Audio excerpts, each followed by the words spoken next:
যুবকের মৃত্যুতে ক্ষোভের আগুনে ফুঁসছে ঢোলাহাট। চোর সন্দেহে ঢোলাহাট থানায় তুলে নিয়ে গিয়ে পিটিয়ে খুনের অভিযোগ উঠল পুলিশের বিরুদ্ধে।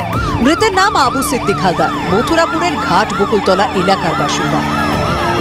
কর্ণাটকে সোনার দোকানে কাজ করতেন আবু সিদ্দিক। অভিযোগ, 2রা জুলাই চোর সন্দেহে আবু সিদ্দিককে রাতে বাড়ি থেকে আটক করে ঢোলাহাট থানা পুলিশ। পরে তাকে গ্রেপ্তার করা হয়।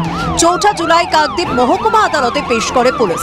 জামিন পেয়ে বাড়িতে ফিরে অসুস্থ হয়ে পড়েন আবু সিদ্দিক। তার শরীরে বিভিন্ন জায়গায় আঘাতের চিহ্ন। শারীরিক অবস্থার অবনতি হওয়ায় আবু সিদ্দিককে মথুরাপুর ব্লক হাসপাতালে ভর্তি করা হয়েছিল।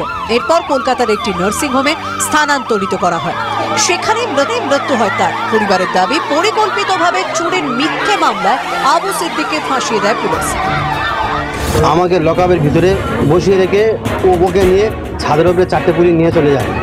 গিয়ে মেরে মেরে লাঠি ফাটিগুলো সব ভেঙে জামিন হয়ে যায়। তারপরে হসপিটালে যখন আমি নিয়ে যাবো তখন আমার ভাইপো বলল আমার পিছনে লাঠি ঢুকিয়ে দিয়েছে। গ্রামে পৌঁছতেই ক্ষিপ্ত হয়ে ওঠেন গ্রামের মানুষ। জুতো হাতে পথে মহিলারা মৃত যুবকের আত্মীয়দের সঙ্গে নিয়ে ঢোলাহাট থানা ঘেরাও করেন স্থানীয় বাসিন্দারা। ব্যারিকেড দিয়ে বিক্ষোভকারীদের আটকায় পুলিশ। পুলিশের সঙ্গে তুমুল ধস্তাধস্তি বিক্ষোভকারীদের। সিবিআই তদন্তের দাবি। পুলিশ এত মার মেরেছে, পুলিশের মারে ছেলেটা মারা গেল। মারা যাওয়ার কিছুক্ষণ আগে ঢোলা থানার বড়বাবু কিছু স্টাফ নিয়ে গিয়ে ওখানে বললো যে খরচা যা হবে আমরা খরচা করবো, তুমি 50,000 টাকা নাও, ওকে বাঁচাতে হবে, কিডনি যা পাল্টাতে হয় পাল্টাও, আর তুমি এটা ম্যানেজ করো। আমরা চাইছি যে এই বিষয়টা সিবিআই তদন্ত চাই। আমরা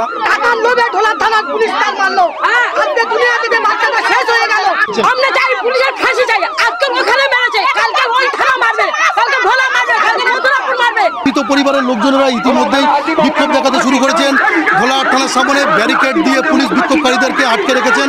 তবে তাদের দাবি যে অভিযুক্ত পুলিশ কর্মীদের বিরুদ্ধে যথাযথ ব্যবস্থা নিতে হবে। ঢোলাহাট থানা অভিযোগ নিতে চায়নি দাবি আবুর পরিবারের। ইমেলে সুন্দরবন পুলিশ জেলা সুপারের কাছে অভিযোগ দেয়।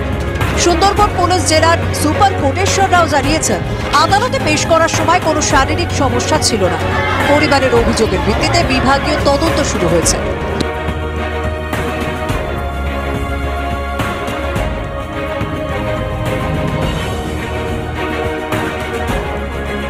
আমাদের পাড়ার কিছু টিএমসি নেতারা তাদের ছেলেরা চুরি করে, সেই মালটা আত্মসাৎ করার জন্য পুলিশের দিয়ে আমার ছেলেকে মেরে দিয়েছে।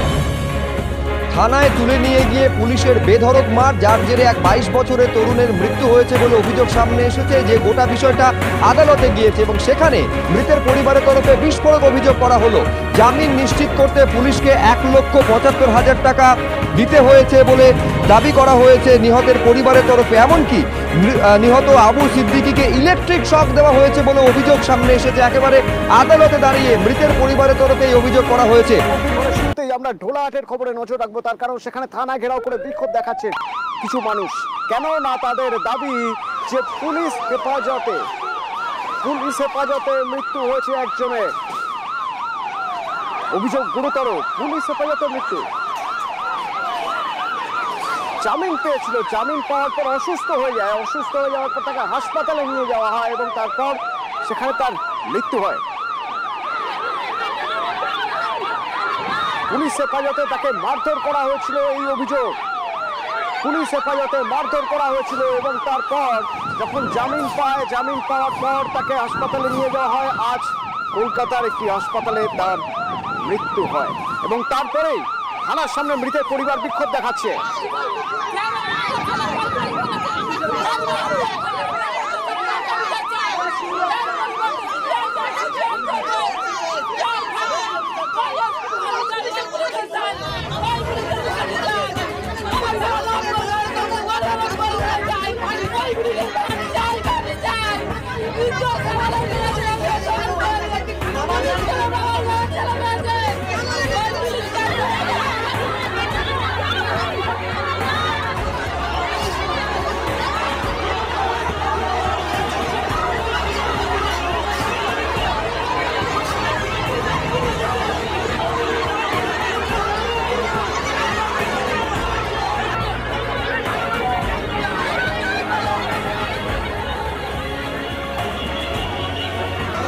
তাদের মধ্যে একটা ক্ষোভ তৈরি হয়ে গিয়েছে।